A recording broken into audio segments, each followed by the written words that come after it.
Thanks for joining us on the program. The State's Fiscal Transparency, Accountability and Sustainability Program is part of efforts by the federal government to enhance the transparency and accountability in the use of public resources and strengthening fiscal management at the subnational levels, and it's expected to cover the fiscal performance of states. But states have to also meet the criteria of eligibility for the grant by meeting any or all of the 9 indicators that demonstrates improvements in fiscal transparency, accountability and sustainability, including publishing of the state's annual budget and audited financial statement within a specific framework, an offshoot of previous fiscal sustainability plan of the federal government, where states were rewarded for meeting up to the 22 targets, which have now been redesigned as the 9 disbursement-linked indicators under the FTAs. In the year 2012, no fewer than 32 states benefited from the World Bank Fiscal Transparency, Accountability and Sustainability Plan, with 4 states missing out, namely Bayelsa, Imo, Rivers, and Zamfara got 0. That is in the year 2021 allocation due to their inability to meet the 2019 eligibility criteria. Now there is an increase for benefiting states compared to previous years. This is an indication of wider acceptance of the concept that heralded new era of transparency and accountability at the subnational level. So, how can the program ensure effective mobilization and utilization of these financial resources for citizens to benefit? How can fiscal risk be reduced and encouraged fiscal responsibility behavior by state actors? Is the program timely, given the dwindling government revenue occasioned by oil price volatility, coupled with the impact of the COVID-19 ravaging economy across the globe, which has further intensified the need to successfully adapt and implement this program by states to strengthen their capacity to respond to the numerous fiscal challenges in their respective domains? Well, these are indeed thought-provoking questions raised by and will be addressed by our panel of our discussants. I am Omini Udan. Once again, welcome to the program. But first, let's take this background report put together by Leah Katun Babatunde. Introduced in 2017, the State's Fiscal Transparency, Accountability and Sustainability Program for Results (SIFTAS) is a brainchild of the federal government in collaboration with the World Bank to strengthen fiscal transparency, accountability and sustainability in Nigerian states. It is financed with a $750 million loan from the World Bank to support the states through the provisions of performance-based grants, for which $700 million was earmarked. The balance of $50 million was set aside for the financing of technical assistance to enable the states achieve specified disbursement-linked indicators, DLIs, towards qualification for the grants. The DLIs are derived from the already established 22-point Fiscal Sustainability Plan, the FSP, by the federal government, and also from the Open Government Partnership, OGP, commitments of Nigeria. This is aimed at strengthening the desired fiscal reforms at the subnational level, and the participation in the program is open to all states of the Federation, including the FCT. It is an important program to the government, and all hands must be on deck to ensure its success. In 2018, 24 states made the eligibility list. The federal government in April 2020 disbursed the sum of 43.416 billion naira, which is equivalent to $120.6 million to the 24 states after an annual performance assessment. Top on the beneficiary list is Kaduna State, while Katsina and Benue were the list. I get monthly briefings in Kaduna State on all our projects, where decisions are needed, where I need to push the Ministry of Finance, I do it, and that's why we got some recognitions for our level of coordination. The grant enabled states to meet fiscal demands as captured in the Sokoto experience, with a boost to the portfolio of the implementing teams. After achieving what we did I think everybody that was part of the team, got promotion. Most of the civil servants got promotion to a higher level, and which motivated, the team to even do more. So I believe going forward, God willing, Sokoto is going to even double, it's already doubling its efforts. The second tranche was worth 66.5 billion naira. It was paid in November 2020, and this time around, only River State missed out. The disbursement to eligible states was on the basis of the amended COVID-19 responsive 2020 budget results achievements, and each of the 35 states received 1.9 billion naira, equivalent of $5 million. In Abuja, Leah Katungbaba today. State's Fiscal Transparency and Accountability Program is the focus of the program tonight. And Leah Katungbaba Tunde's background sets the tone for the takeoff of the program. It's Tuesday Live. At some point, our phone lines will be open. If you follow to the program, you put in your call, make your point, and go to the point. Please, in doing this, turn down the volume of your television set to avoid the holdback. Also, you can be part of the conversation tonight through our Twitter handle at Tuesday Live NTA. Also, we'll be taking reports across parts of the country, all to sustain the conversation and bring us up to speed on how the states are faring regarding this program. I'm being joined tonight by His Excellency Kayode Fayemi, the Governor of Ekiti State, and he's here in his capacity as the Chairman, Nigeria's Governors Forum. Good to have you on the program. Pleasure to be here. Mr. Shubham Chaduri, Country Director, World Bank. Welcome to Tuesday Live. Thank you. And in the course of the program, other guests will join us via Zoom as we progress. Let's begin with just the two of you for now. Beginning with the World Bank, an average Nigerian will be asking, why is the World Bank supporting Nigeria in strengthening state fiscal management? So I think the answer, if you ask most Nigerians, which part of government do you encounter every day? Which part of government do you look to deliver the services that you need, whether it's schooling for your children, healthcare for your families, making sure that the roads are there to connect farmers to the market. In all of these, it's the states and local governments that really have to deliver for the people. So if you look at Nigeria's constitution, if you look at the actual reality, it's the states that bear the responsibility and are in the front lines in terms of delivering these services, essential services, for ordinary people, families, households. So helping the states deliver better for the people is part of what we're here at the World Bank to help all our member countries do. It's ultimately about helping our member countries eliminate poverty, and a big part of that is investing in people, helping countries invest in people, build the infrastructure that's needed, and create the space for families, households to reach their aspirations. So, because why I ask is most times when people hear the World Bank, beautiful programs, but they hear there's always some hidden charges somewhere. Charges in what sense? You know better what I mean. Actually, one of the things this program is called transparency. So one of the things our policies and procedures, and our shareholders. Nigeria is one of 189 countries that are shareholders of the World Bank. So we're a development cooperative. Think of it. Nigeria owns the World Bank, and like any development cooperative, we're here to serve our members. So transparency. Everything that we finance, every kind of activity that we support is open, there's public disclosure. And in fact, part of the reason that we hope that Nigerians, people, your audience today, will actually reach out and learn about our program. They're all available. And that is part of what we count on also to ensure that the financing we provide, which is concessional, which means that because it is meant to help promote poverty reduction and development. So it's not meant to generate commercial returns, therefore the financing itself is concessional. But to make sure that it's used for the right reasons, we need citizens, ordinary people to pay attention. How are these funds being used? So transparency is a buzzword for us. So.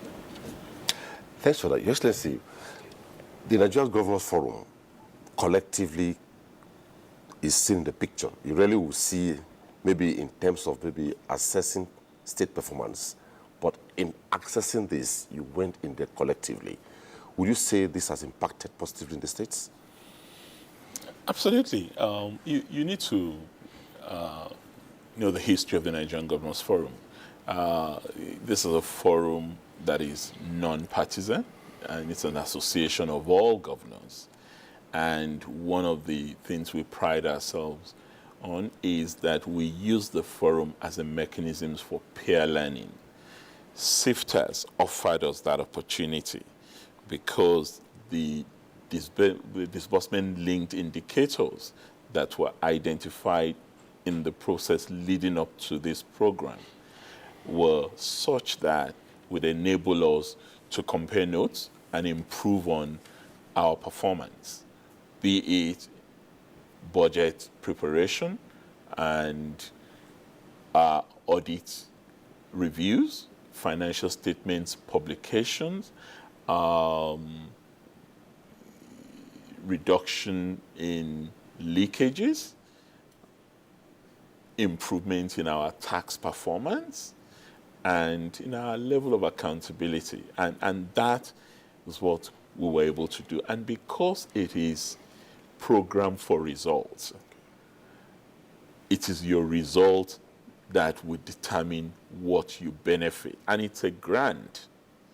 At least it's a grant to us as states. It's a loan from the World Bank to the federal government of Nigeria. But you also need to understand the context of this. When it happened in 2018, it was as a result of the pressure that had been put on state finances as a result of the recession, the 2015-2016 recession that we encountered, which led to the gracious support that states received from President Buhari and the federal government. Budget support, bailout. You remember many states couldn't even afford to pay salaries because of that recessionary experience. But these were debts. These were debts to the states. There's still debts that are on our books, but there were deferments of payments, of interest, and there were a whole range of mechanisms put in place in order for us to be able to stay afloat as states. And it was in that context that the World Bank, working with our own Federal Ministry of Finance, came out with these initiatives, working with us as well at the Nigerian Governors Forum to determine the eligibility criteria, the capacity building processes, and the accountability framework. And I think it's something that states have been particularly grateful to all that have been involved in this for, because right now, 2 years down the line, okay, we've had 2018, we've had 2019, 2020, now, almost all states are now involved.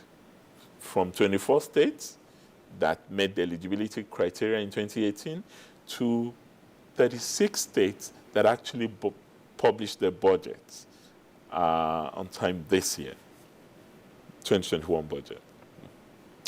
Now, the worry is if the NGF went in collectively and we still had states that were not eligible, even if they're eligible, they don't still meet eligibility, they don't meet up at the end of the day. Is the NGF worried?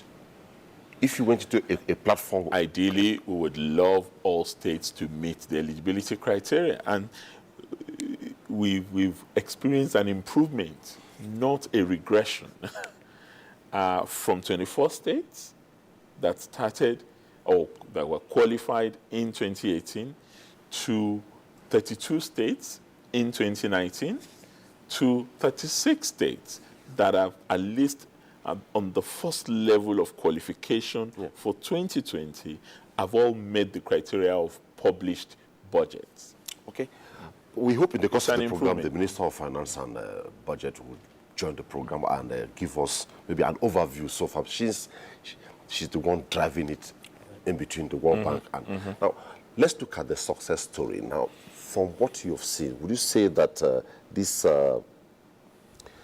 multi-state result state-based program is really, really on track and sustainable, even after the World Bank pulls out? I think that's... Because what I'm saying is that there is something that is strong here, transparency. Transparency is like Governor has said, tax governance, budgeting, all that. If at the end of the day, World Bank does not fund and World Bank pulls out, do you see it being sustained after then? So I think there are two types of sustainability. One is the sustainability in terms of how state governments go about their business. Do they retain the transparency, the openness, the focus on accountability? That, I think some of the things that have been done will just, once they've been done, they will continue, okay? Some of them, these practices to continue will depend on the public also becoming involved in this. So a lot of the civil society organizations now are aware of this program and are now starting to pay attention to what the states are doing. So that sustainability will come from citizen engagement. The other part of the sustainability is the financing. Right? So there, I think it's really about, our financing, I say to everyone, should not be thought of as anything other than a source of funds for the government's budget, for the federation's budget. At this point, because there's a financing need, we're happy to step in and provide concessional financing. But the longer term vision is for that fiscal sustainability to, for Nigeria to be much stronger on that front. And you will hear the Honorable Minister of Finance talk about this. There, it's about internally generated revenues. So you imagine a situation where the federal government's revenues as well as the state's revenues increase, then this kind of program in other areas, say delivery of water and sanitation services or provision of basic education, you could see a lot of these programs being results-based, incentivized, okay, where the federal government and the states have a mutual accountability arrangement. So, okay, I hear the Honorable Minister for Finance is up, and we'll go to her if she's up now. We're being joined by her via Zoom in Abuja, Zainab Ahmed. Good to see you on the program tonight. Good evening, everyone.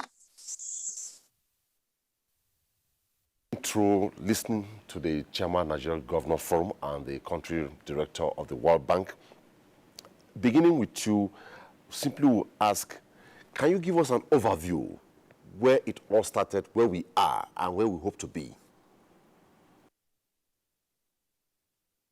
The SIFTIS program was brought about due to the crisis that we had in 2015, 2016. At that time, it was the slump in the crude oil price, causing our economy to go into recession in 2016. And there was this huge revenue gap that had put the states and the federal government under significant fiscal strain. To the extent that at the time the president took over, about 23 states were not able to pay salaries. So the president had designed measures to support the states. But part of the conditions for supporting the states was that the states themselves needed to take some measures to strengthen their public financial management systems and enhance going forward the better fiscal governance for the states.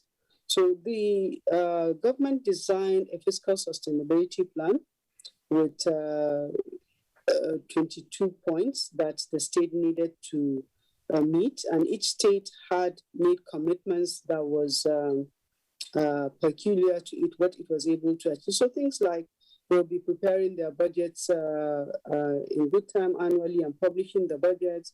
They'll prepare their financial statements and get them audited and publish them, cleaning up the payroll, making sure that there's biometric capture to make sure that the payroll is clean, that you're actually paying for people that are in place and working.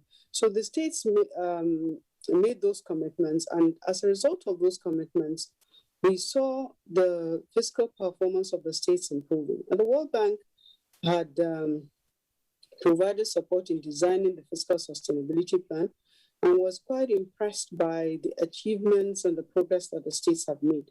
So in addition to the fact that the federal government gave the states salary bailout funds and also infrastructure funds in the form of a loan, the World Bank now offered this grant, the first tranche of $750 million that was supposed to be to incentivize the states to do more, and that you get part of the grant only when you meet the disbursement link indicators, which was designed with the states and committed to each state had its own unique DLIs. So that's how this started, and it became very popular. The interesting thing is we saw even more improvements in the fiscal condition of the states, their public financial management improved. And there was also competition that this program has brought about, because each state was trying to access the fund, because you were not limited on what you could access as long as you are able to perform and show the performance after the audit.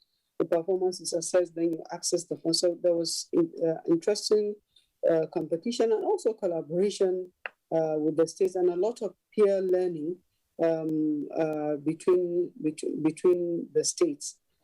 So this is a program that has done so well that, again, the World Bank agreed to do another top-up of $750 million US, which is just in December or November approved by the World Bank Board, and it's been approved also by the Federal Executive Council, and we're waiting for approval of the National Assembly, and the states can also begin to access the second part of this $750 million SIFTES program.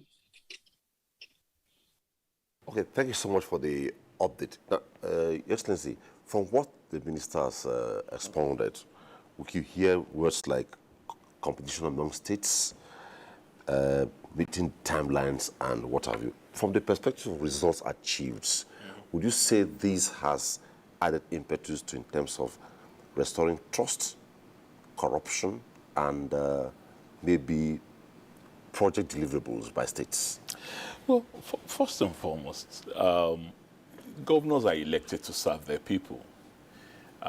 The most critical way in which you can serve your people is to deliver on the promises you've made. Just as Shubham said, the bulk of the social services, states are at the front line. Health, education particularly. And these are things that matter to our people. So I can tell you categorically that this program has led to much more efficient use of our resources. I mean, resources are not infinite. They're limited, and they're even put under much more pressure by the fiscal constraints that states are experiencing in the aftermath of the recession I spoke about, and much more so in the aftermath of COVID-19 pandemic. So the limited resources that are there, you have to put it to good use. And the DLIs, the disbursement-linked indicators that the Honorable Minister spoke about, made it necessary for states to really do their utmost to deliver more bang for their bucks. So if it is leakages in terms of salaries, ghost workers, and you've put in place an integrated payroll system that links your biometric data with the BVN registration document, you know that you are likely to eliminate those who are not supposed to be earning salaries legitimately. So there are savings made from that. If you implement a national chart of accounts in preparing your budget, and you've done it in an IPSA, IPSA compliant way, you also know that you're not going to be doctoring audits, because this is prepared in accordance with international standards. And states have met that in the states that have qualified in the eligibility criteria. This is not to say that states were averse to this before SIFTAs. I mean, states like Ekiti, Kaduna, Edo, and a number of states have been involved in open governance partnership. I've had Freedom of Information Act in place long before SIFTAs came, but SIFTAs has encouraged us to collectively act in a manner that puts accountability and transparency front and center in all that we do. So on that, you can give a lot of kudos to the World Bank and the Federal Ministry of Finance as partners in this. And we've also, it's enabled us to build capacity.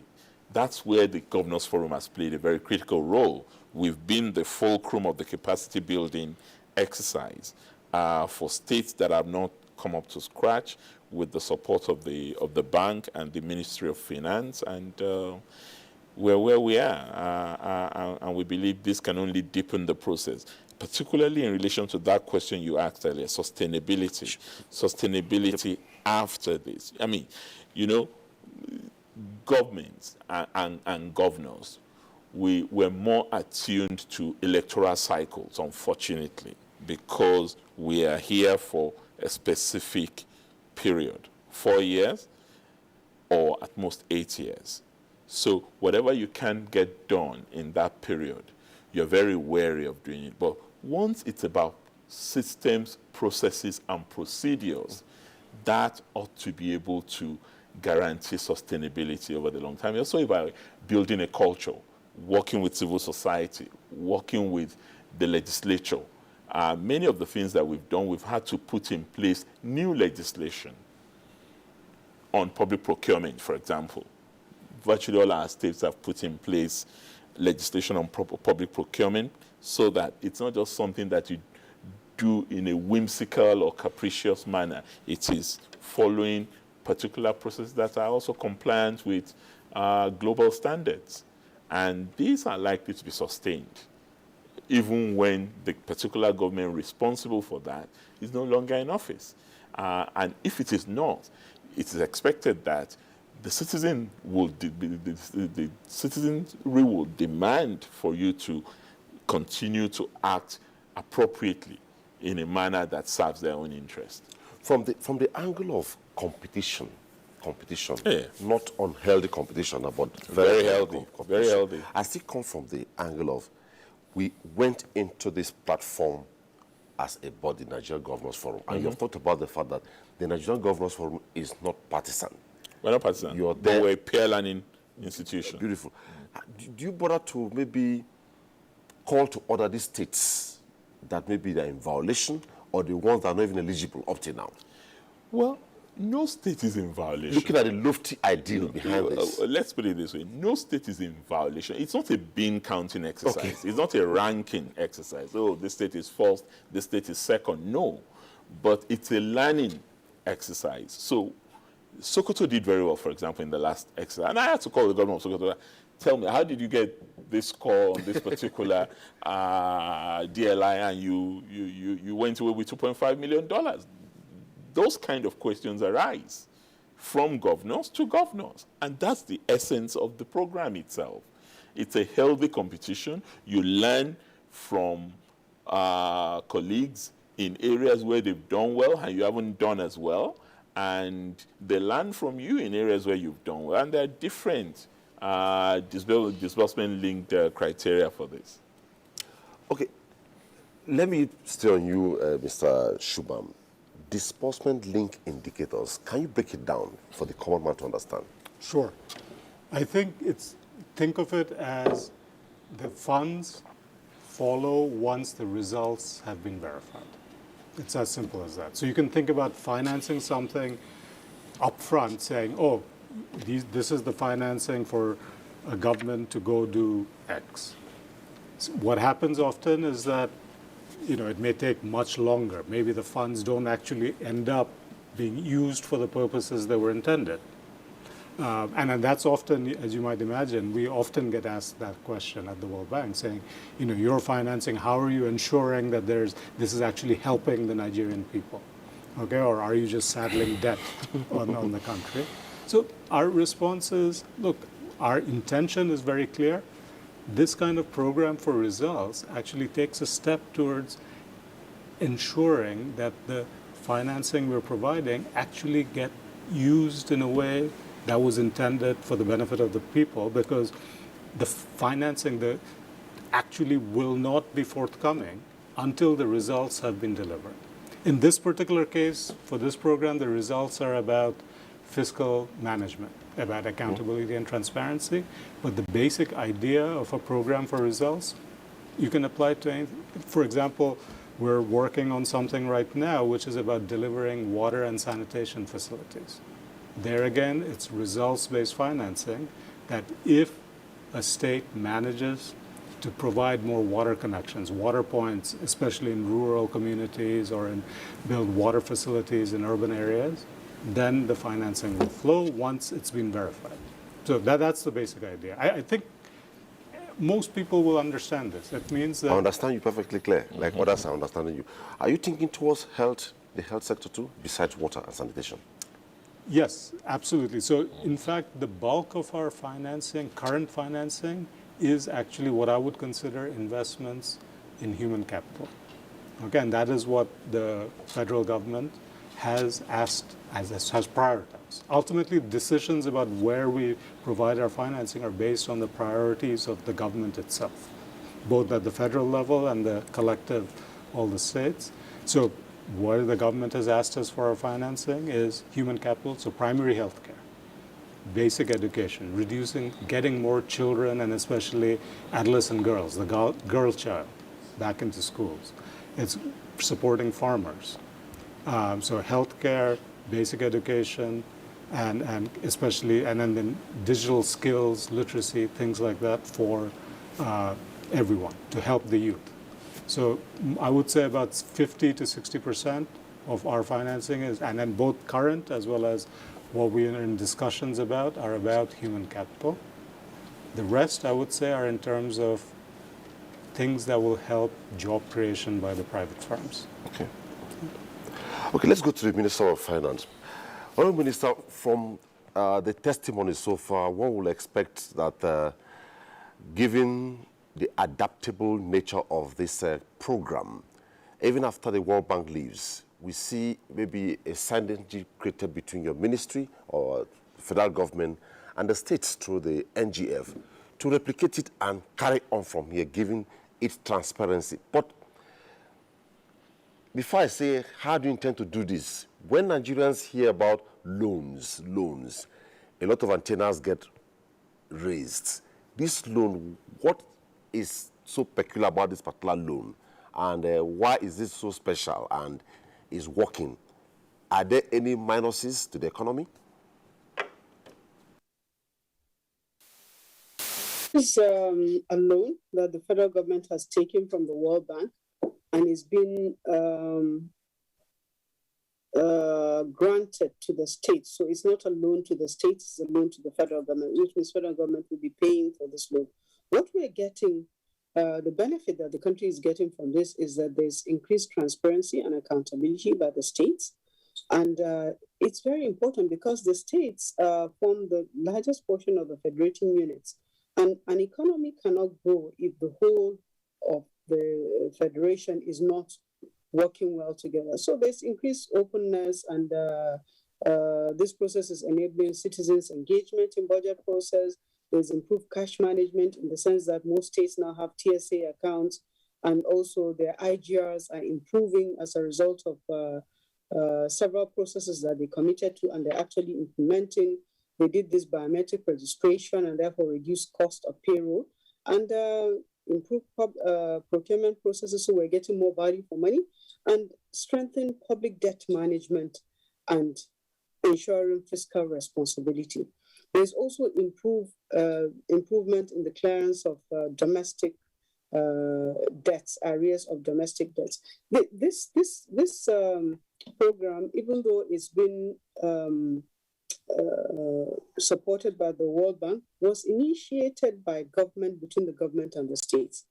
When the fiscal sustainability plan was designed, was meant for the federal government to provide funding to the states, and it worked in the sense that the states complied with some of the key requirements of the PSP, and they got those loans.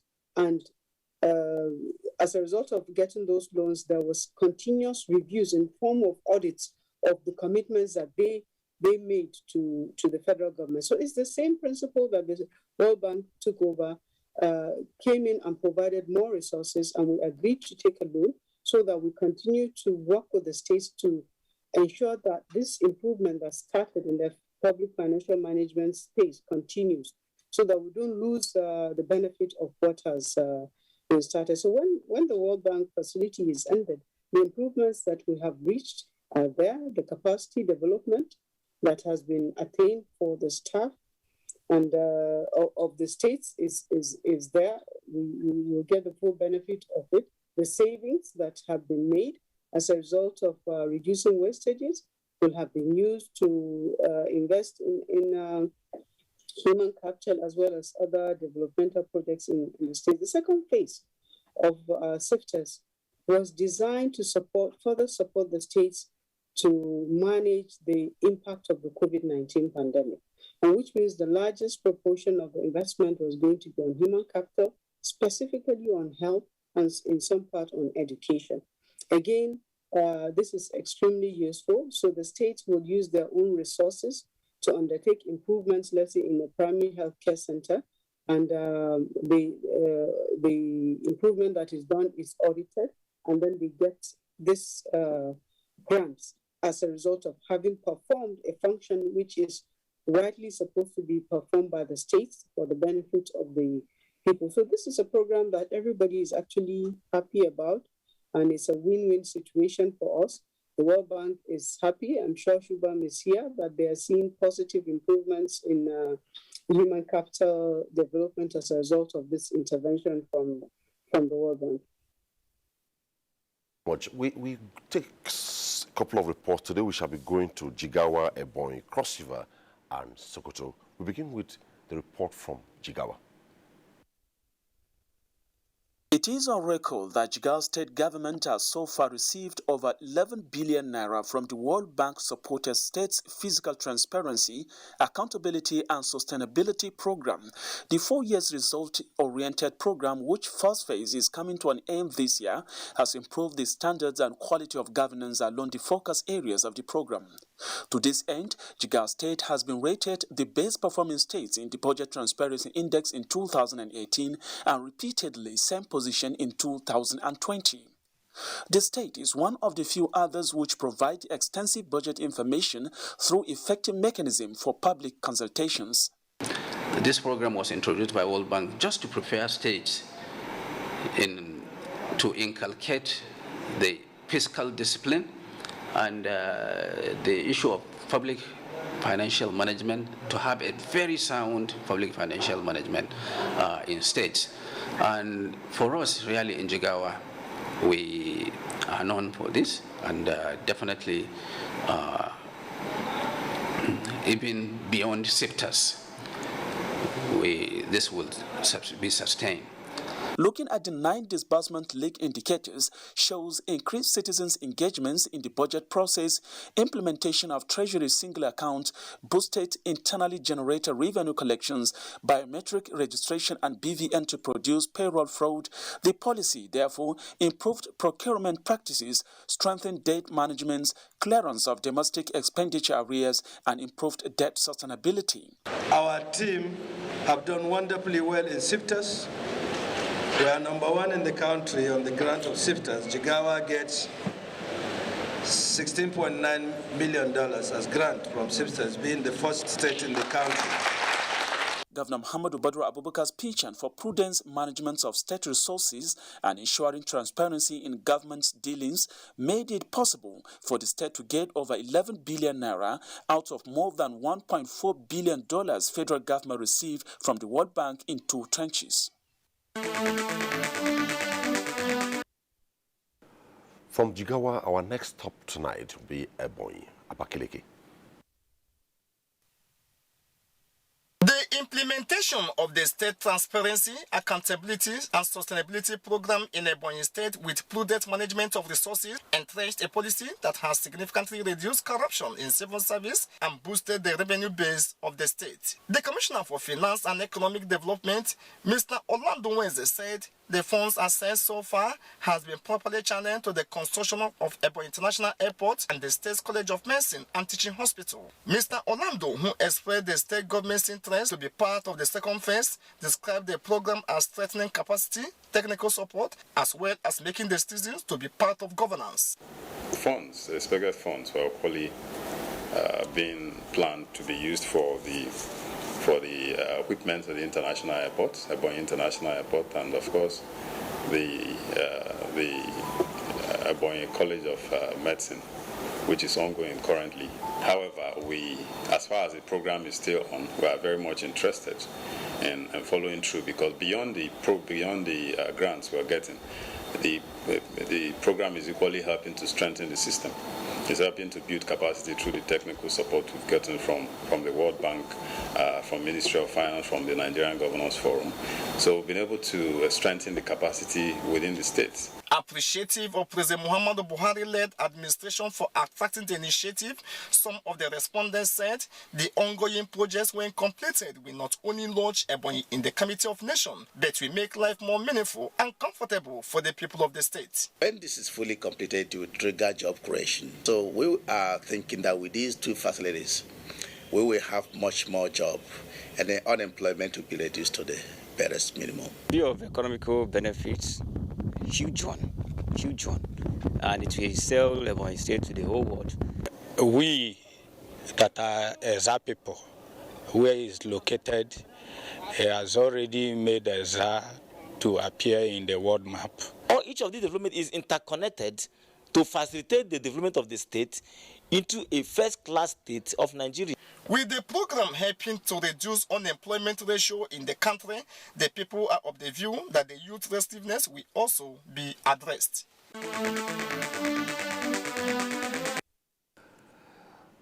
Those two reports from Jigawa and Ebonyi State sustains the conversation. A couple of tweets are beginning to come in now, but let's be specific now. Mr. Shubham, are there no go areas in terms of what the funds should be used for? At this point, the way that this program works is that we support the state government's budget. The actual disbursements occur based on all the results that you heard His Excellency the Governor mention, and also the Honorable Minister. And then it's meant to be expenditures within the framework of the civilian budget. I think that's the main thing, and all documented. For example, the supplemental budget that most of the states finalized and had approved by the state legislative assemblies by, I think, July of last year. If you go on there, you actually see on the front page, there's even a summary of how the supplemental budget is being used for the socioeconomic response to the state. So I think part of the test is, I'll be very frank here, is to see how, I would love to hear how ordinary citizens are seeing. Are they seeing this in terms of the increased transparency? You know, the budgets are now available. Start asking questions. You know, are these the right places to be for public spending to be directed? Are there other places? So from our side, what we're trying to do is to encourage, and I think the federal government is trying to encourage, prudent fiscal management, transparency in spending decisions, but the actual spending, and then, you know, putting them towards improving the quality of spending in ways that will benefit the people. But in terms of the actual details, in this state, what makes the most sense, that's really for the citizens and the legislatures, and obviously... That's where I'm coming from. Before I go to His Excellency. Now, transparent, no doubt, but what if maybe His Excellency chooses to use his own allocation for some ambitious project that will end nowhere, as much as he's going to execute the money transparently? So this is the other part. You know, the accountability has two sides. There's the demand side and the supply side. Okay. What this program does is provide the supply side, meaning governments, state governors, state governments being very transparent about, having to be very transparent about how they're using scarce public funds. The demand side, it's for the citizens, the CSOs, to also come in and weigh in. So this program cannot do both things at once. This program is very much about opening up and being responsible. It's based, as the Honorable Minister said, on the fiscal responsibility. So but there's always going to be a role for citizens to come in and hold governments accountable. Okay. Now, Excellency, from what he has explained, let's look at from the angle of prudence. How best can I describe it now? Now, you have, the process is transparent, but in terms of costing, how really prudent are we costing these projects? So like go around, because most times you could hear this T-Mog ordinarily costs this much. But when it gets to public governance, the price gets almost like 5% or 20% higher. So in terms of prudence, how do you assess it? How do you weigh into it to ensure that it goes all through? Well, there's no question that one of the challenges that we face in governance in Nigeria is trust deficit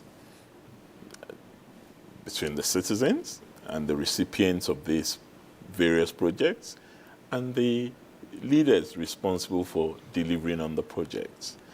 And your question is at the center of that. What is cost effective? And naturally, you're going to have variations. But one of the reasons behind having a common public procurement laws is that you can also, generally speaking, investigate price index. I mean, there may be local specificities. I mean, the road you build in Bayelsa, clearly, because of the nature of the terrain, may be costlier than the road you build that you construct in Kano, because the terrain is also clearly hardier and maybe easier to construct on it. But even on balance, you can still determine whether something is outrightly outrageous or reasonable within the frame of universal pricing. Okay. So you can have that. But you asked the question from Shubham about the budgetary. If you were to take, I think it was 2020 budget, the 2020 budget, because of the fact that many states subscribed to SIFTAs, we were able to have a reduction in light of the recession and the oil price reduction as a result of the pandemic. Collectively, from a budget size of about 9 trillion to about 6 trillion, and using the same criteria, checked out also by the Governors Forum Secretariat. We're able to do that and put to better use that reduced budget to deliver much more identifiable results at the local level. So you are bound to have that. But the important takeaway from this for us is if it increases the level of trust the average citizen has in government, then we would have achieved a significant portion of that transparency interest that SIFTAS is promoting. And I can tell you, if you go to any of the state websites, you can see contracts awarded, what they were awarded for, the duration. You can see such details which may not have been there 3 years ago in many states. But that information is available. But you can also have information available in an unintelligible manner. So you have to have it in a way that breaks down for the ordinary citizens who were there when you were putting the budget together, because part of the way SIFTES runs also is to ensure citizens' participation in budget formulation and budget making. So all of these are exercises that I believe are going to be sustained over the long term, and it's bound to help the process of accountability and transparency in government. The other aspect of it is quite interesting is the area where we're looking at. Key to this are the subnational, are the states. Absolutely. Are the local governments involved? Absolutely. Do they really understand this? Because when we talk about 3 tiers of government now, states, federal, and the local government, and we say that is the most. As a matter of fact, yes, there is a disbursement indicator that promotes budgeting at the local government level as well. Under this program? Under this program. Okay. Can you just maybe let's say, besides maybe what NGF is doing? No, besides SIFTES, local governments are supposed to have their own budgets as well. Okay. Because they have legislatures at the local level. And they're supposed to... Why I made reference to them is the transparency component, the simplistic component. People talk about the transparency component. Well, let's leave SIFTES aside. Okay. I'm a governor. Exactly. And take Ekiti as an example. I honestly don't even know what happens to my local government budget until they come to me after they finish their own arrangement. There is a joint allocation committee meeting, just like we have FAC with the Federal Ministry of Finance and the federal authorities. At the local level, when the funds, all I do is act as a conduit. The state just acts as a conduit for transferring their money from FAC to the local governments. That's all we do. At least in my state, and I know in many states, that's what obtains.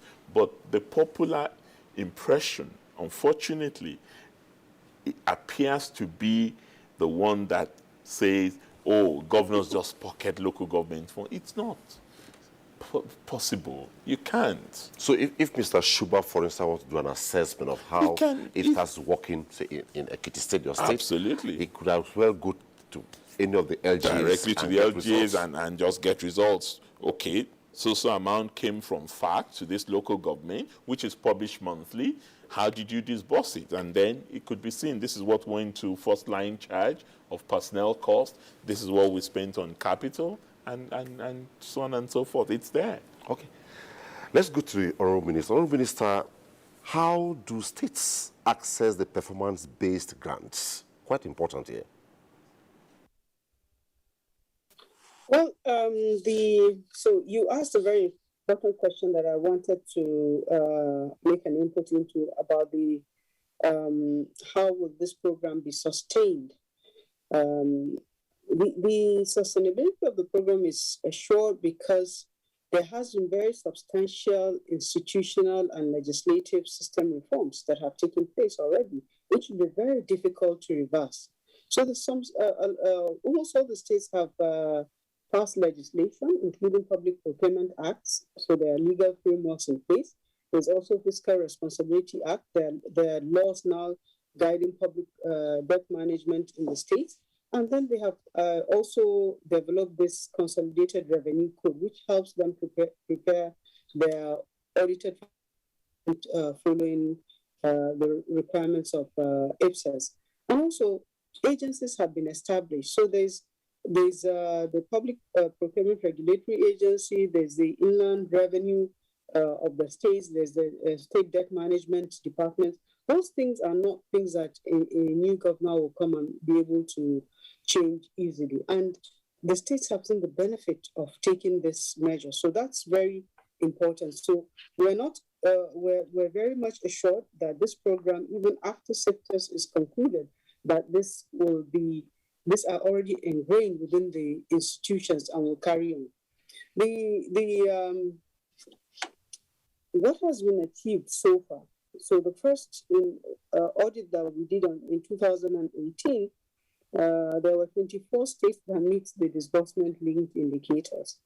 And they were able to collectively get disbursement of about $120 million US. And then in 2019, this improved to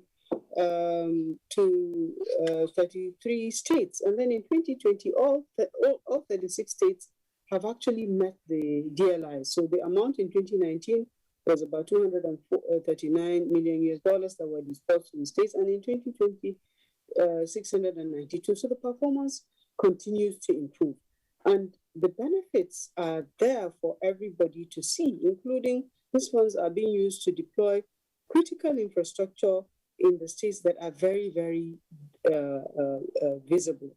So we're happy that this is happening, that the states are benefiting from this grant from the federal government, which is a loan that we took for the states, and we're confident that we're happy that this is a loan that really justifies the reason why it is taken. And also, going forward, we expect that the states on their own will, without any encouragement or compulsion from anyone, will be doing these things as a matter of routine. That is very important. To the extent now that there are budgets in the public domain, the citizens have an instrument that they can use to ask informed questions of their governments, whether at the state or the local government level. It's going to be living within the system.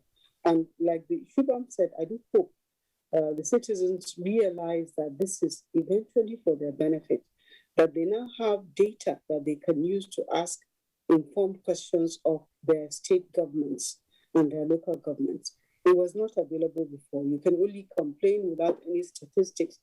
But now the data is there, the budgets are there, the budget performance is in the open, the audited financial statements are also published. So the citizen is equipped. Now, civil society organizations have already started picking up this information and using it, and it will help put everyone on their toes so the performance is sustained. When we return after the break, a couple of tweets have come in and our phone lines are open. We sustain the conversation tonight. Stay with us. Should not mask your beauty. The primary purpose of a face mask is to protect the wearer from bacteria, dust, pollen, and viruses such as COVID-19. But now that face mask has become part of our daily wardrobe and accessories, Transgreen Nigeria Limited is introducing O-Care colors. O-Care medical face mask now comes in different colors to match your unique style and different attires. O-Care medical face mask is comfortable to wear, easy to breathe through, and does not leave marks or rashes on your face and can be specially branded to suit your taste. You can get your O-Care medical face masks today from pharmacies and supermarkets near you. O-Care. Protection you can trust. O-Care. Coronavirus is real. Steps to avoid this pandemic. Wash your hands regularly or sanitize your hands. Keep social and physical distancing. Avoid crowded places. Stay at home unless absolutely necessary. Don't touch your eyes, nose, or mouth if your hands are not clean. Avoid the spread of coronavirus. Coronavirus is real.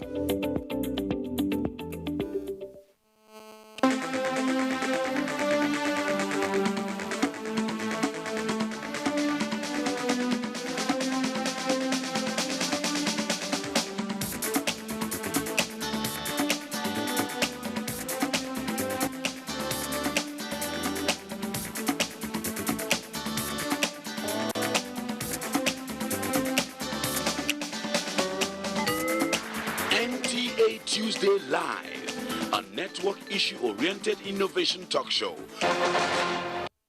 Thanks for staying tuned, and back on the program, a couple of tweets are here, and I will take phone calls if they are true to us. Let's begin with this particular tweet coming from Umen Nadi. It is directed at the governor here and the honorable minister. Beginning with the governor, it says, please, to the governor and the honorable minister, up till date, I can tell you that the masses still sees it that with all this fiscal transparency and accountability, the result is still not commensurate to the fiscal projects. How do you explain that to us? Well, I think if people don't have a picture of what is actual rather from what is perceived, we owe them a duty of more information. We need to communicate more and give information that is independently verifiable. Okay. So that's all I can tell him. If he's speaking about a specific project, the different matter, but if it's a generalized perception that whatever governors say they've done is not commensurate with what they see, well, I think he needs to treat it on a state-by-state basis, okay, and on a specific project basis. That would be my advice. But yes, generally, there's a deficit of trust. I talked about that earlier. And we need to keep working on gaining the confidence of the public as to what we do. But, you know, SIFTAS is not a project-tied support. It is a generalized budget support. Because the World Bank is not like an education loan that a state gets from the World Bank.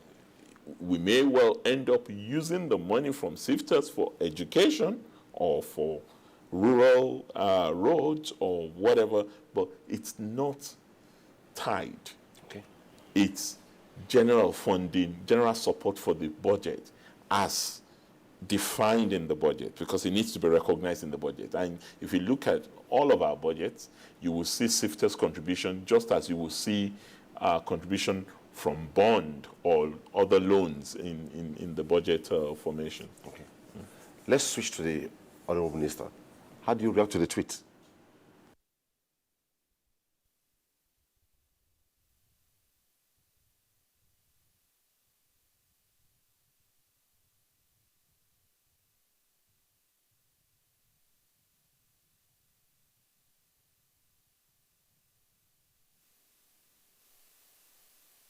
The audio from the source is a bit challenged. I believe if they put that through, we'll get back to the Honorable Minister to react. Well, quickly, I think this particular tweet is directed at Mr. Shubham. Buba Yaze says, for those who witness it, it will never pray any reoccurrence of such ugly trend. IMF Structural Adjustment Program makes country valueless, and IGR suffers unemployment strife, dictate powers too, making people accept poverty as rootness when one seeks help. Do you understand the tweet? I think I understand it, but I don't hear the question. Okay. The question basically is trying to compare the IMF days and what you're doing currently. I see. Well, the IMF, so let me not speak about the IMF. Okay. I can speak for what, and let me not even speak about what the World Bank may have been perceived to do in many countries in the past. Focusing on what we're trying to do here in Nigeria at the moment, it's very clear. And I, as the country director, bear real responsibility and feel that responsibility, which is to help Nigeria make progress, to realize its potential, by one, eliminating, lifting 100 million Nigerians out of poverty, as is the goal.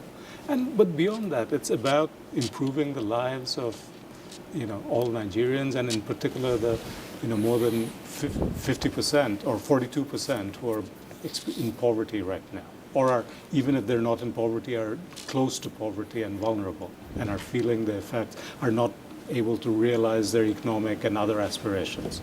I think that's what we're here to do. We work, but we don't come in as donors. We work through government to help government deliver to the people. Are we getting everything right? Probably not. But that's where I think the transparency, the emphasis on transparency is so important. And the one promise I can make is we don't have secrets about what it is that we're here to do or how we're trying to help. Whether it's helping or not, we would love to hear from the public. But that's what we're here about. Okay. I don't think, there are all sorts of issues we can raise about structured adjustment programs and how international development funding has impacted on nations, particularly in Africa. But I think what I would like us to, the flip side of that is we have to take responsibility. Programs get imposed on you when you don't have an agenda. If you come into office with a clear development plan of your own and you shop it around, including to the World Bank, I mean, and this has happened. We've gone to Shubham and to his predecessors to say, look, these are our priority. This is what we would like you to support, not what he chooses to support. And I think that's really where this should go back to. Yeah. What is our agenda as a country? We say we want to take 100 million people out of poverty, and we go to him as a representative of the World Bank to say, this is what we want to do. And he says, well, I can help you, but I also think you need to address some of these fundamental public financial management issues in order to get to that goal that you've set for yourself. It's then up to you to say, okay, I would work within the spectrum of those issues you've raised, or no, that is considered by me as an imposition. I want to go and do it my own way. So when I think it's beating about the bush when we raise all these shibboleths around this is how we've been manipulated. World Bank is not, with the greatest respect, it's not USAID, it's not UKAID. We are World Bank, we're part of World Bank. Okay. We are shareholders in the World Bank. So we also have a seat at the table, and we contribute to the processes that the country director is implementing on the ground here in Nigeria. And I think we bear some part of responsibility for that. But I think we need to start from our own agenda. We need to be clear about what we want for our people and then seek help where necessary. Okay, maybe just to expatiate on what the tweet is talking about, could you also maybe educate Nigerians the perspective of adaptability? What comes and is adaptable? Thinking globally, acting locally. Yeah, it's not everything that World Bank is pushing that we do. Context matters. The local context always matters. One thing that I know there's been some contestation over is subsidy. You know what the debate has been around subsidy in this country, particularly subsidy on electricity tariff, subsidy on gasoline, even multiple foreign exchange rates. So those are issues that require contextualization, but there are also issues that would enable us to have a consistent and clear-sighted economic policy position that others outside can then respond to, depending on where we're coming from. So if we insist that we're not going to deregulate, there are implications to that in terms of those that we want to support us. And there are also implications to that in terms of our anti-poverty strategy that we want to put in place, because the resources that's likely to come from there, today, NMPC tells us it subsidizes between 100 billion to 120 billion naira. That's money that should go into the Federation account and then disbursed in order to tackle that poverty that we consider a major priority for our government to deal with. So it's a balancing act. Okay. Do we keep in that poverty situation and keep pretending that the people are the beneficiaries of this subsidy that we're keeping on, when the people ultimately are going to be the losers. Okay. Well, we just hope the minister's audio has been restored, but before then, our first caller tonight is calling from Lagos. Femi. Hello, Femi. Hello, good day to all of you. Good evening. Yeah, I want to ask the governor. Go ahead, please. When you have a project, we are talking about transparency. We are doing a project of 30 kilometers. There's nothing that stops you from putting a signboard. This is a project we are doing from social place to social place. This is the completion date. This is how much we are going to spend on this project. That is transparency. There is no transparency in our government. That is why we, the followers, are skeptical about them. Number two, as a governor, what has he been able to do? Because to make sure he improves the economy of his state. If we look at what Erufai said of recent, you find out that all the money, the tax, and everything we collect is being used to pay civil servant salary. What are they doing about that thing? We have, for example, in Kaduna, the man said he has 9 million people in his state. Civil servants are just 100,000. The whole money he collects from the federal government, both tax and everything, cannot even pay the salary of the civil servant. What are the things they are going to do? Now, I'm directing my question to the governor. How do you, because if you don't make money, you cannot spend money. When they have already, you have your state, how do you improve the people so that you can tax them, which is not happening? Thank you. Thank you so much, Femi. I'm not quite clear. I think the audio is not very good, but the gist I get from what he's saying is, what are the opportunities being created for the people, wealth creation opportunities, rather than dependence on salary earners, on the basis of what... also an angle to timelines, meeting timelines too. Meeting timelines of contracts. Yes, of projects, yes. Of projects.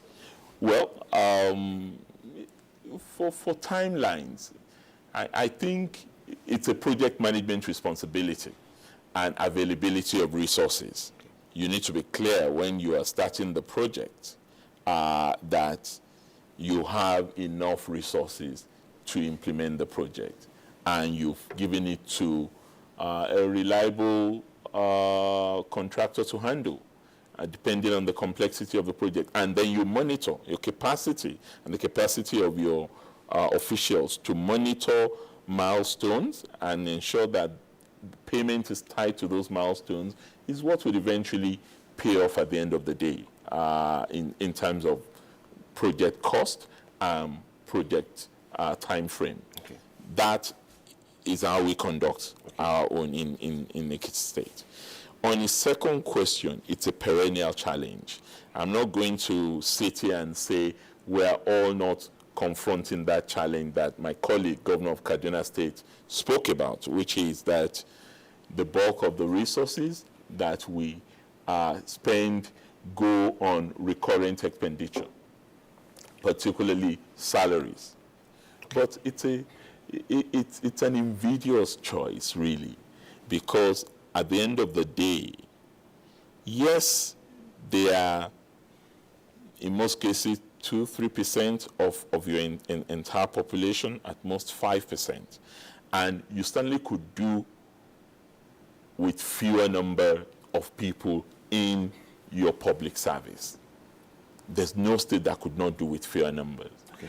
But you also are confronted with a situation in which you have to see this as a social security. Okay. All right. For the people. Let's just, I hear the signals are up so that you can react to the tweet, they will come back to you. Minister, I'm sure you followed through the discussion. Sorry we had to cut you off because we lost signals on your audio. How do you react to some of the tweets that are coming, and mostly the one that was addressed to you and His Excellency the Governor State here?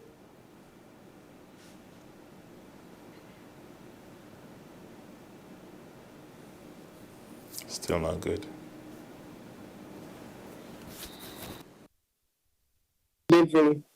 Projects in Nigeria are delayed because we start so many ambitious projects at the same time, and there's always limitation of resources. I do hope that we get to a point, and this is something we're pushing from our ministry, that we take fewer projects in our budget. So now I'm talking of the federal budget, so that we are able to complete those projects in time.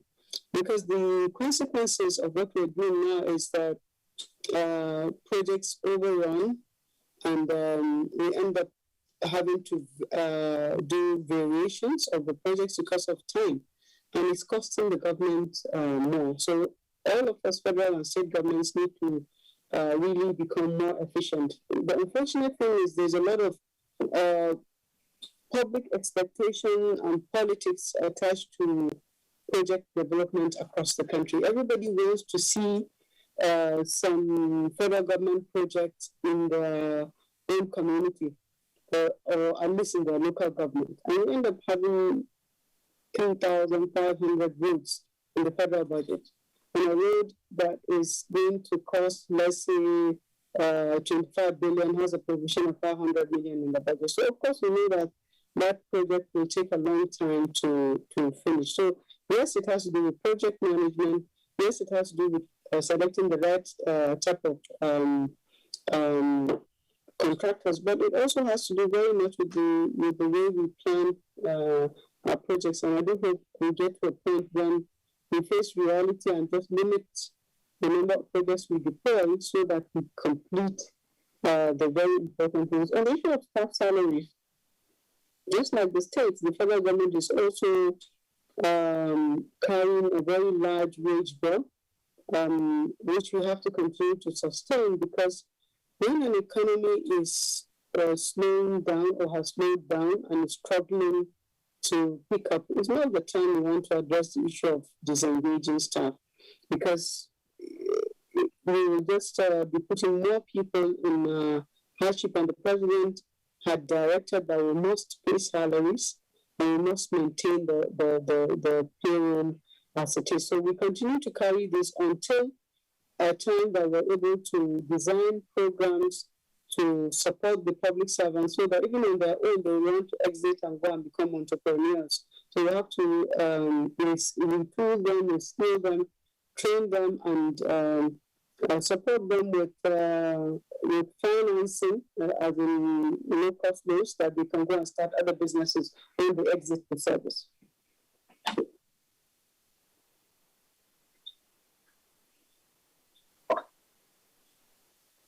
You have touched on it briefly.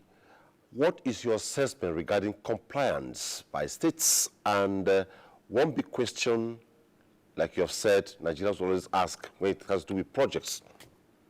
What is the rationale for additional financing of $750 million just approved by the Senate?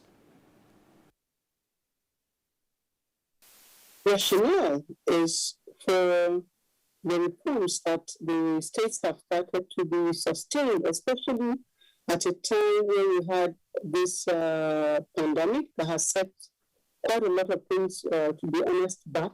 So just as the federal government also had to seek for support, the states also are being supported by the federal government by this second part grant to enable the state to sustain the reforms that they have started, fiscal, financial management reforms that have the impact of improving the IGR, enabling them to continue to run the states in a manner that is beneficial for the citizens. So we're doing this because it's important, and because we've seen the benefit from the first phase, and we desire, all of us in the states, of maintaining those benefits, and giving the states more time to properly institutionalize these processes, and to invest more in the health sector, which is one of the major requirements of the second part response. The major requirement is that they must have a clear COVID-19 response plan, including social spending, including investment in the healthcare system, so that they can support the citizens in the states. Of Finance, Zainab Ahmed, it was nice having you on Tuesday Live tonight. Thank you so much for your time. Very much. Thank you very much. Have a good evening. And quickly, our second caller tonight is calling from Abuja, Abdullahi. Hello, Abdullahi. Good evening, sir. Good evening. Our guest in the studio, my regards to the governor of Ekiti State, my first governor in Nigeria. Good evening. Minister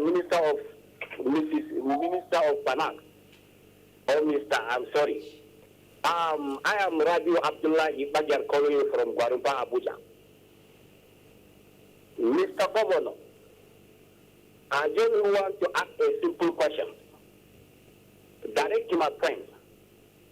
My friend is that, what is the governor's 36 and capital territory are ready to do? More especially, I don't see anything on the ground that APC governors is doing. I'm the member of APC. I'm the indigenous of Plateau State. Yes, there is contract with the gift from Kanam local government to Wase, Zira. Past my junction to my village. Yes, my people are benefiting from this project. Most of the workers of that place is from my village. Mr. Governor, is federal government commissioning a 25 kilometers road in Nigeria? And where? I want to know the real road, all 10 kilometers road, that federal government commissioning it in Nigeria. Number two, what is happening up to now? Judiciary are on the strike. Workers everywhere protest. Local government autonomy hands off the neck of the governor. What are you going to do to give the autonomy to the local government, judiciary, and the State House of Assembly? Mr. Governor, Mr. President is my best candidate, 2015 and 2019. There is some other countries that call our president is luckless president. They never finished their 4 years. Okay, thank you so much. That's the much we can take from the caller from Abdullahi. Well, I think clearly what can make of is if he talks about local government autonomy and judiciary. I think the other aspect he went off track. We're looking at state transparency and accountability. That's what I thought. Maybe you could just but on the one, although that's not why I'm here, yeah, I'm happy to talk about it. And we've repeated this for the up-to time. Governors, at least under the auspices of the Nigerian Governors Forum, are not averse to judicial and legislative autonomy. We are for it. We have met with representatives of the legislature and the representatives of the judiciary, and we've all agreed on that principle. What remains a sticky point has been an implementation modality. Even that has been sorted out now, and the Honorable Minister of Labour and Employment is supposed to enter into a final crossing of the T's and dotting of the I's with the representatives of the unions. But as far as we are concerned, as governors, we have nothing against judicial and legislative autonomy. Local government autonomy is a different kettle of fish because that is not in the Nigeria's law as of today. The alteration that has made possible judicial and legislative autonomy is not the same with local government autonomy, because when it was placed before the various assemblies, only 10 states, if I recall, actually ratified it. And you know what the amendment of the Constitution says. It has to be 2/3 of the states. 24 states must ratify local government autonomy for it to be enshrined in the Constitution of Nigeria. Thanks so much for that explanation. Well, to sustain the conversation, we'll take the remaining 2 reports. When we come back, the tweets are still here to be addressed by Mr. Shubab and the governor of Ekiti State here in his capacity as the chairman of Nigeria's Governors Forum. We begin with that from Calabar, Cross River State. Cross River State became eligible for the SIFTAS program after meeting some requirements from the World Bank, some of which are passing its budget within a specified period of time and publishing its audited financial statements for the preceding year, as well as hosting same on its website. The state government got $20.4 million in grant for both the calendar and additional finances for the year 2020 to support the budget of the state after embarking on serious measures to refine its financial system despite prevailing challenges. Last year, Cross River State, out of the 9 disbursement-linked indicators, achieved 6. These 6 disbursement-linked indicators ranged from activities we carried out over the course of the year. Cross River State undertook a very rigorous fiscal overhaul to ensure that we performed very well in the SIFTAS program for last year. This overhaul constituted of a rejigging of our budgeting process to increase transparency. We automated and strengthened our IGR collections to increase the revenue collections.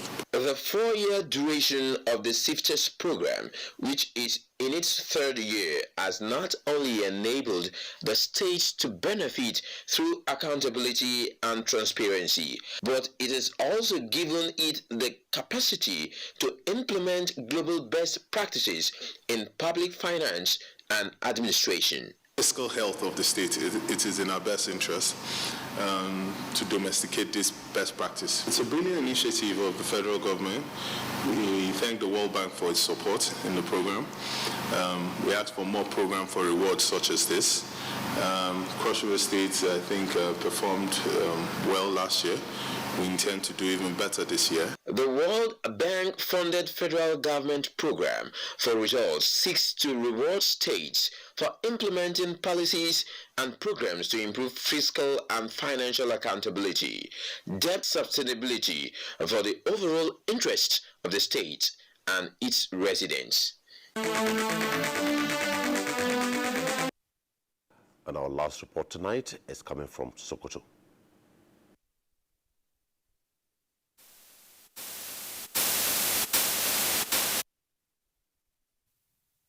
Of federal government to further enhance transparency and accountability in the use of public resources through the implementation of the Open Government Partnership, which Nigeria signed in July 2016, and will cover the fiscal performance of states between 2018 to 2021.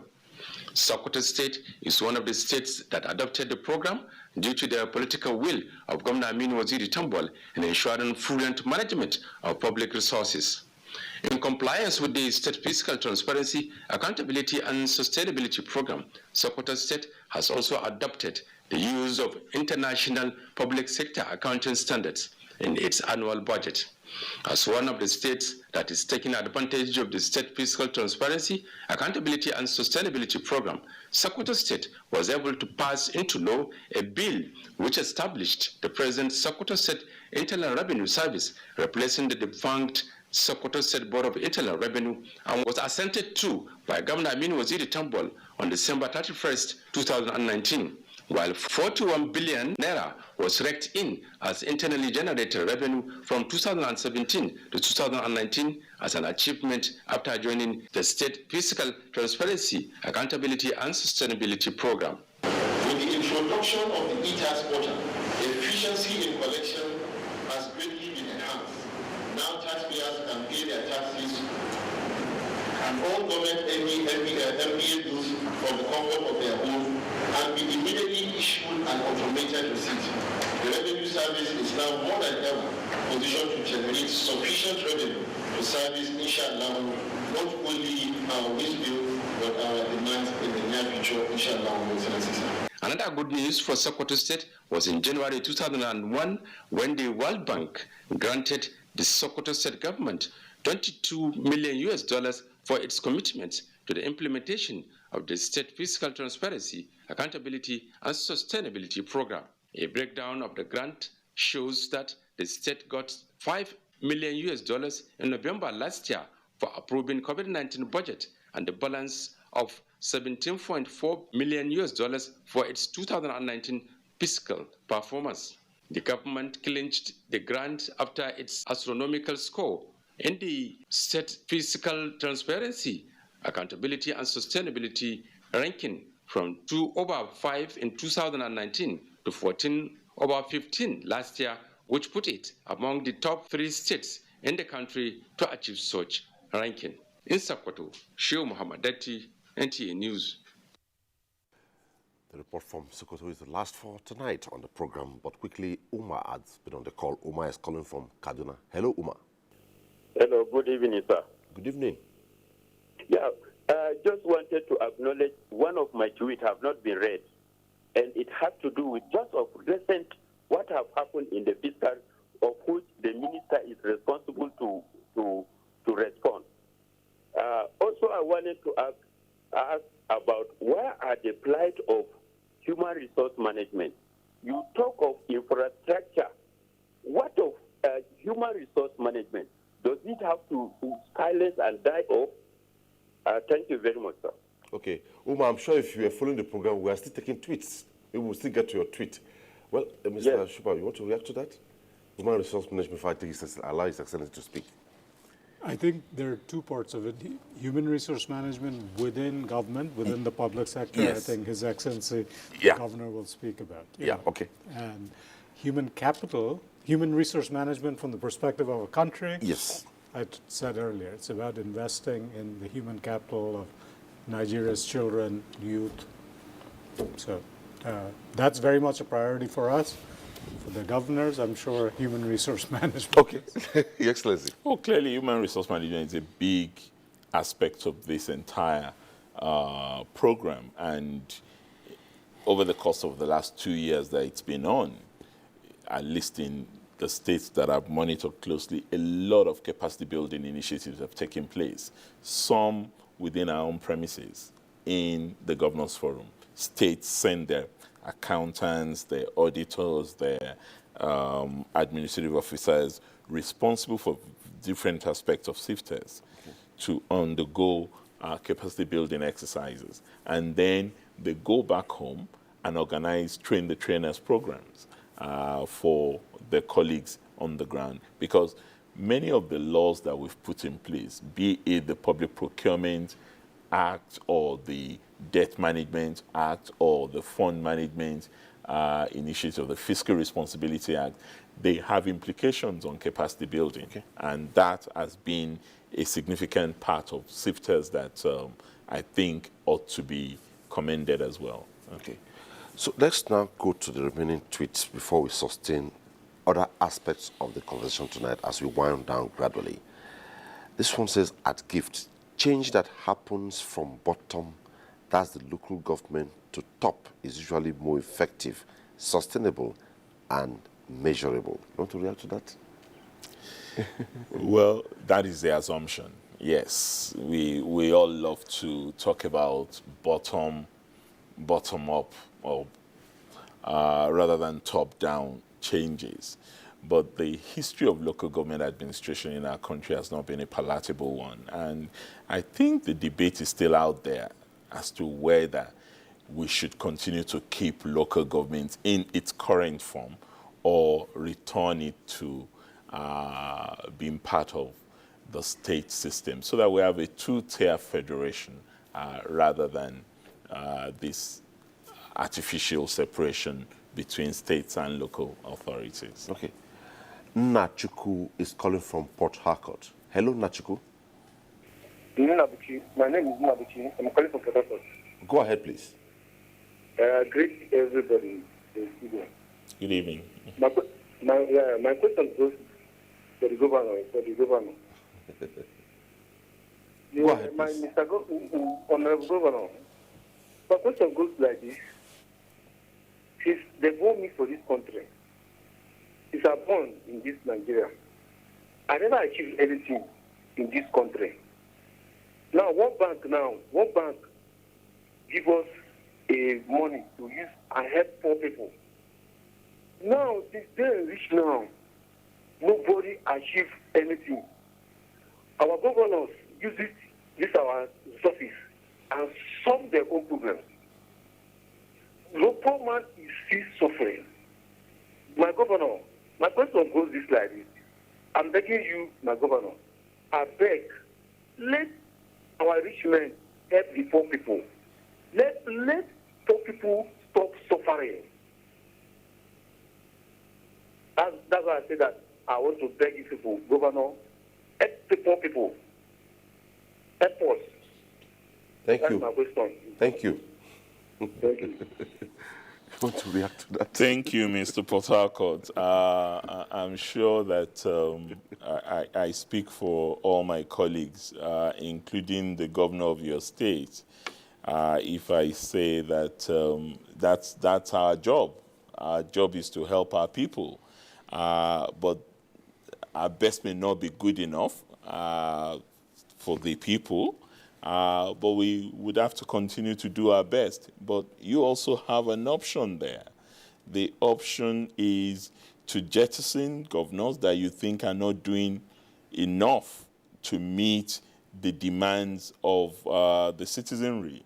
That's your social contract. That's the responsibility you bear to organize in such a manner that governors that have not lived up to your expectation are allowed to step aside by voting them out of office, and you bring in people that you think can do better.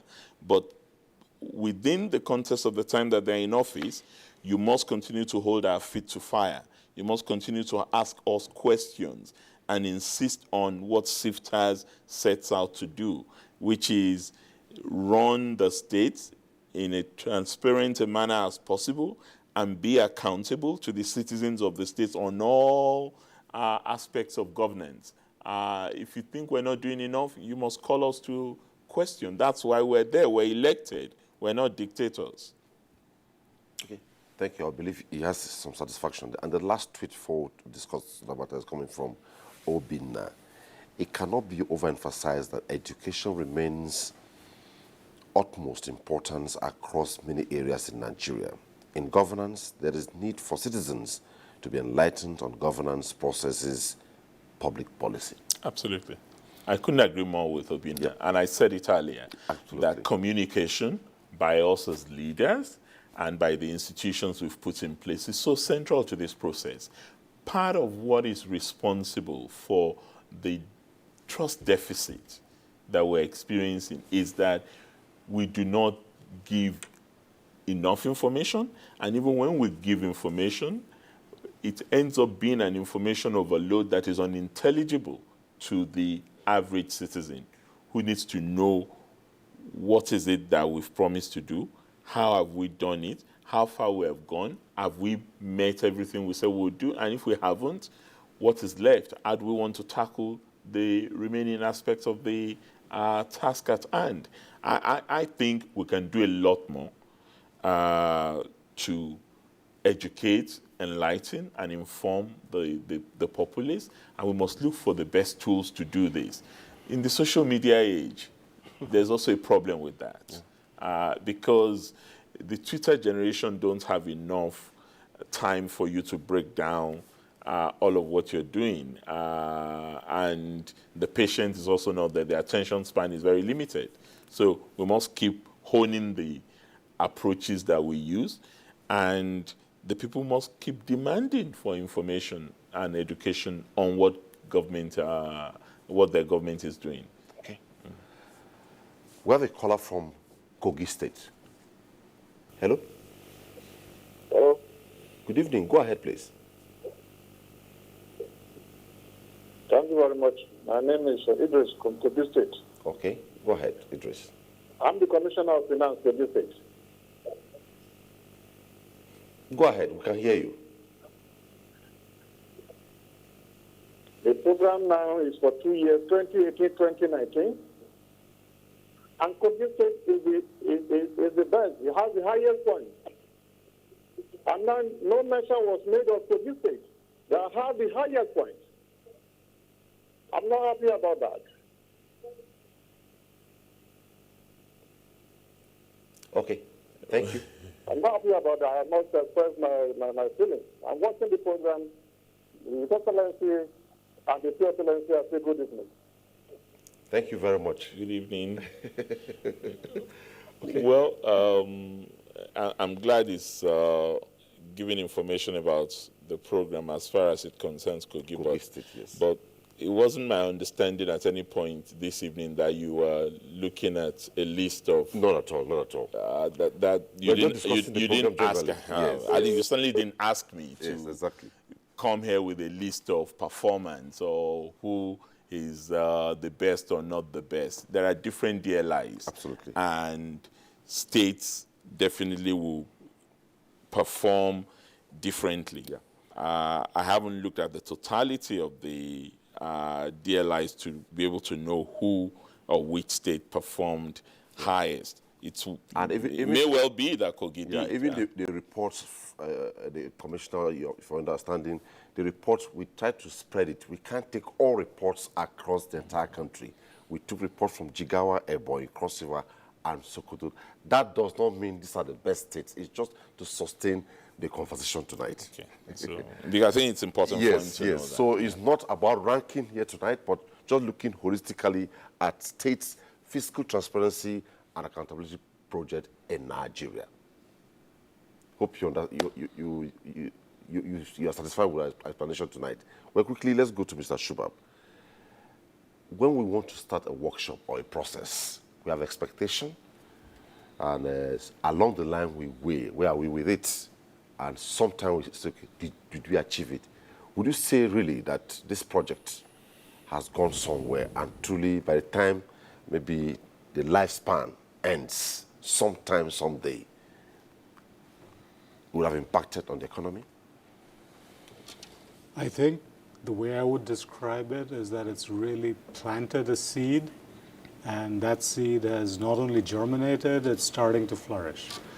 Is the tree fully grown yet? No, I think it's not something that happens over 4 years. Okay.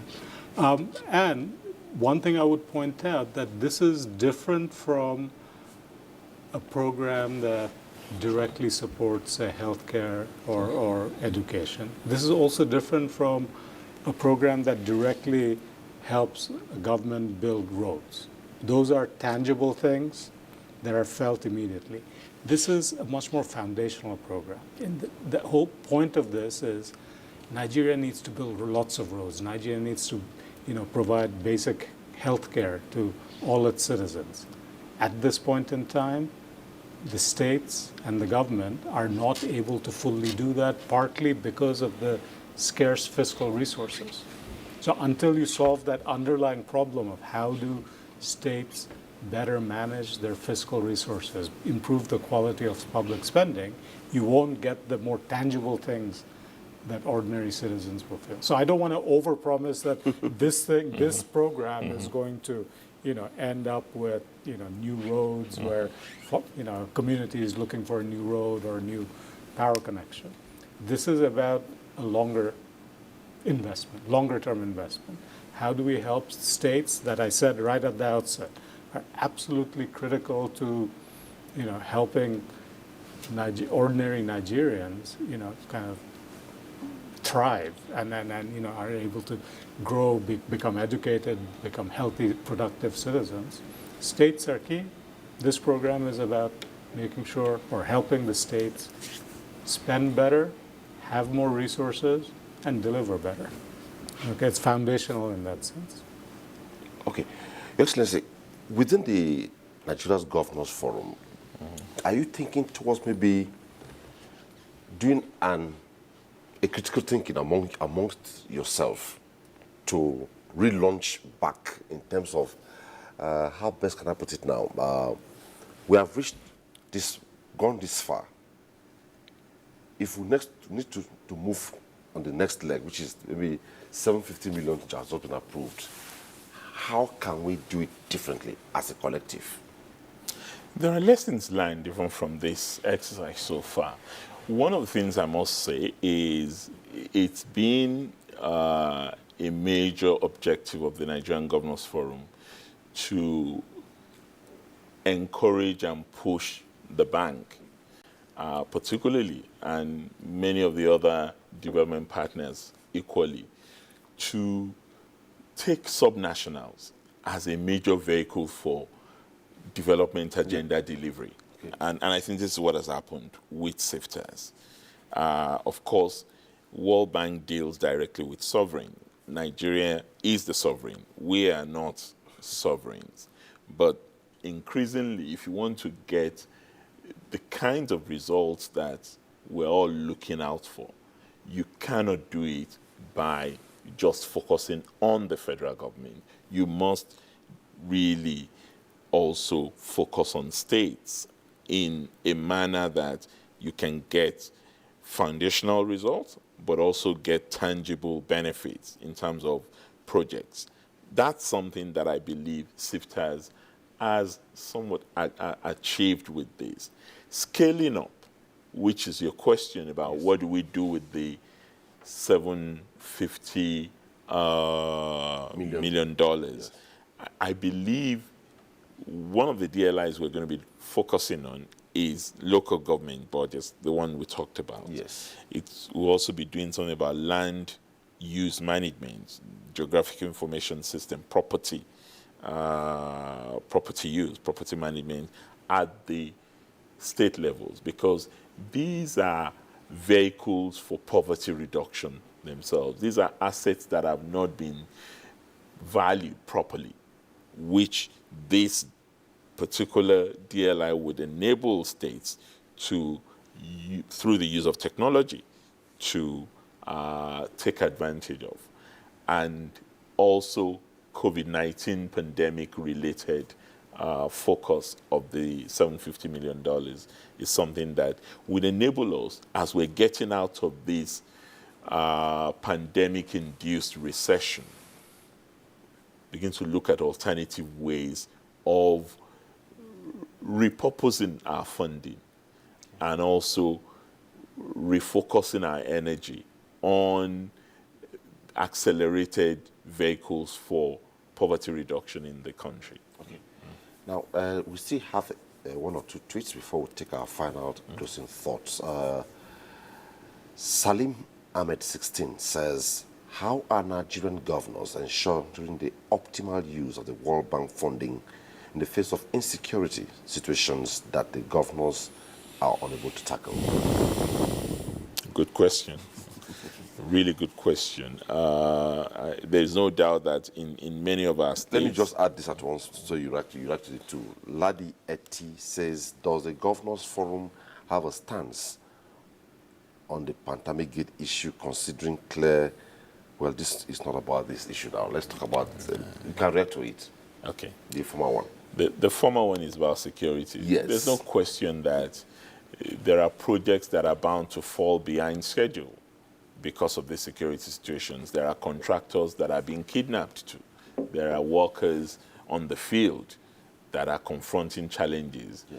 Even, I'm not speaking for the World Bank, but I'm sure there are areas in which World Bank would necessarily want to go and evaluate their projects, but they now have to do it virtually because they can't go to some of these areas where you have security challenges. Yes. That has implications.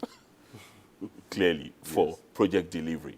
So I can't sit here and tell you that it really wouldn't matter to us. Of course it does matter to us, but we still have to figure out the best way to secure those who are working on our projects and still meet our obligations to our supporters and as well as to our citizens. We just must figure out how to do it in order to ensure that we live up to the expectations of the people.